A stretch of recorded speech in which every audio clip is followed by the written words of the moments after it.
Hare Krishna dear devotees, welcome to my YouTube channel. आज हम अपना मॉर्निंग प्रोग्राम फिनिश करने के बाद जा पहुँचे किचन। यहाँ पर मैंने फटाफट से मैदा को छाना, उसमें लगभग 4 से 5 चम्मच सूजी को मिलाया। दही कम थी तो मैंने अमूल की छाछ ले ली और इससे डो तैयार कर लिया।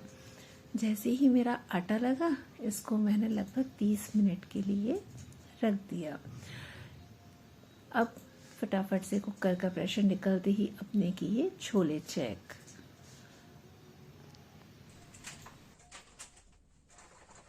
आजा भाई, हम हैं देसी और ये विदेशी चीज हमें ना भाई। देखो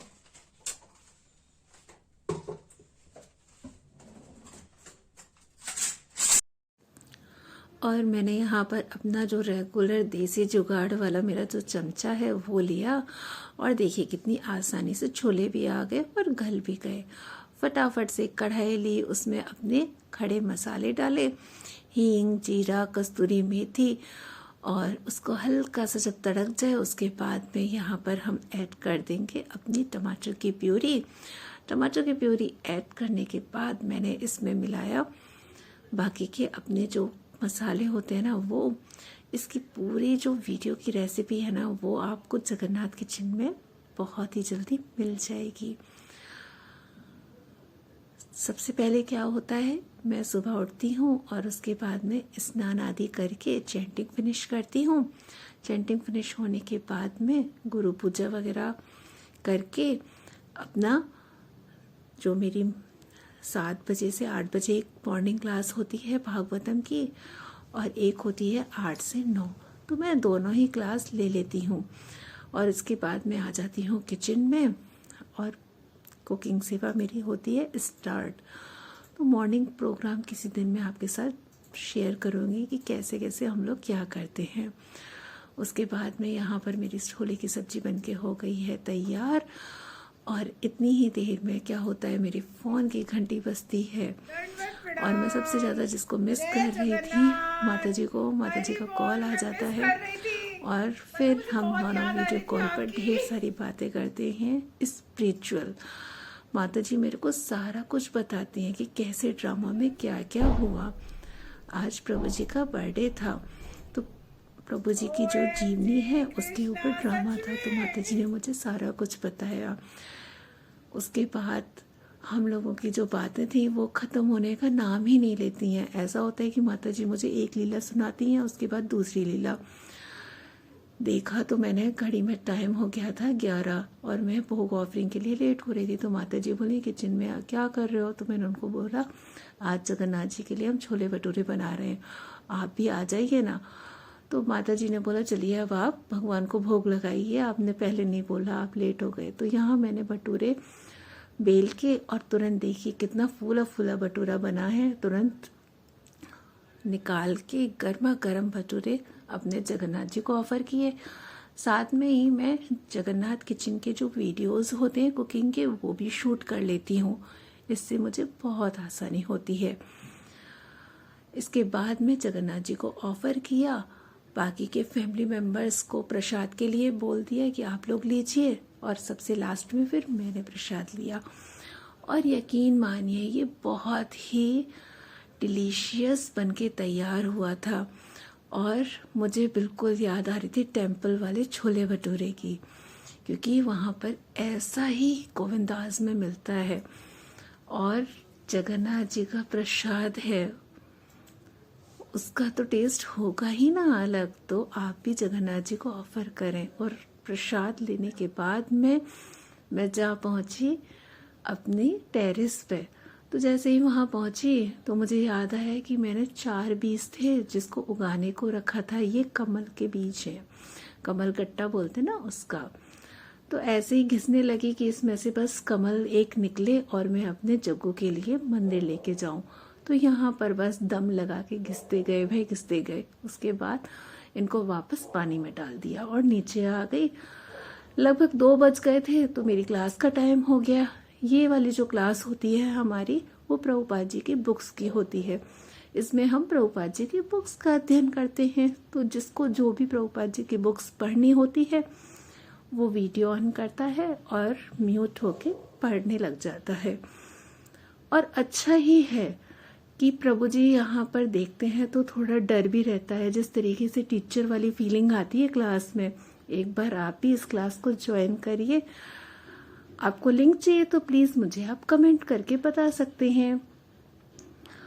क्लास जैसे ही फिनिश होती है उसके बाद मुझे लगती है कभी कभी जोरों की भूख, तो बस मुझे पढ़ते पढ़ते ही भूख लगने लग गई।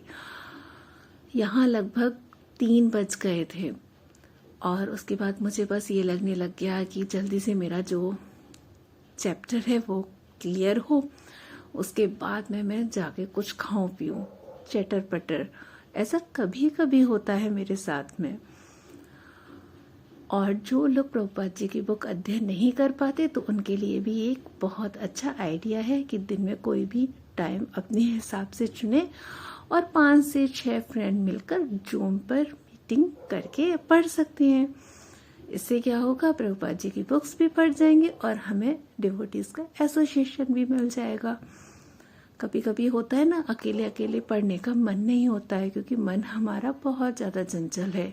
इसलिए जब साथ में पढ़ते हैं तो पता भी नहीं चलता कब 1 से 1.5 घंटा हम प्रभुपाद जी की बुक्स का अध्ययन कर लेते हैं। इस तरीके से कुछ मेरा रहता है डेली का 16 राउंड्स चैंटिंग। उसके बाद में फिर क्लास के बाद में फिर रीडिंग और साथ में कुकिंग टाइम में ऐसा होता है कि मैं हेयरिंग और कर लेती हूँ गुरु महाराज के लेक्चर्स वगैरह का।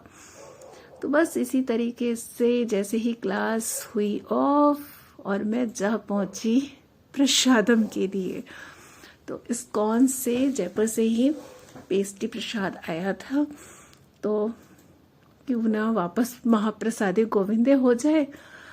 थोड़ा सा मैंने पेस्ट्री ली और उसके बाद फिर नींद आने लगी। नींद को भगाने के लिए सोचने लगी क्या करूं, करने को कुछ था भी नहीं। साधना मेरी पूरी हो गई है और मैं इतनी ढीठ हूं कि बीट बैग तो उठाने से रही, इसलिए जा पहुंची पार्क पे मैं झूले पे बैठ के जम के झूली और उसके बाद मेरी उड़ गई नींद।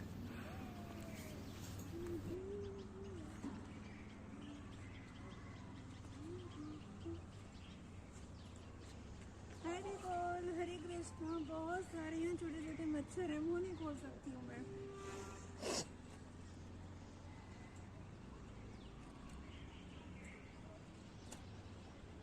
अब हम लोग जाएंगे गौर आरती के लिए टेम्पल।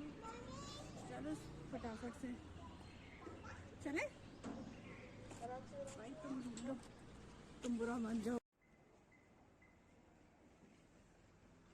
मैंने कहा ये गोभी कैसी है, इसको कलर क्यों किया है, तो मेरे को सब्जी वाले भैया बोले कलर नहीं किया है, ये होती ही ऐसी है।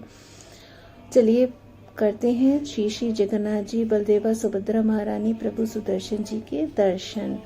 और यहाँ पर करेंगे बैठ के एक माला।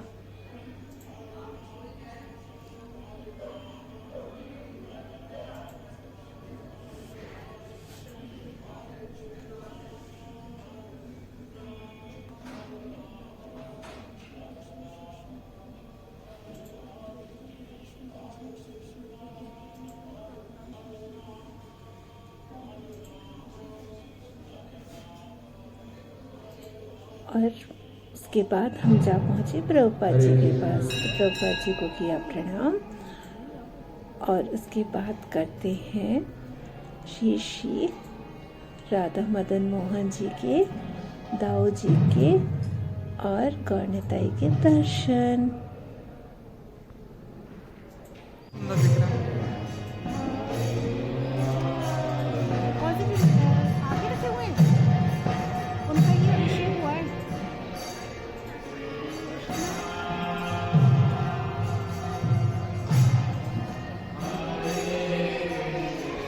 दर्शन करने के बाद हम लगभग 8:30 बजे घर आए।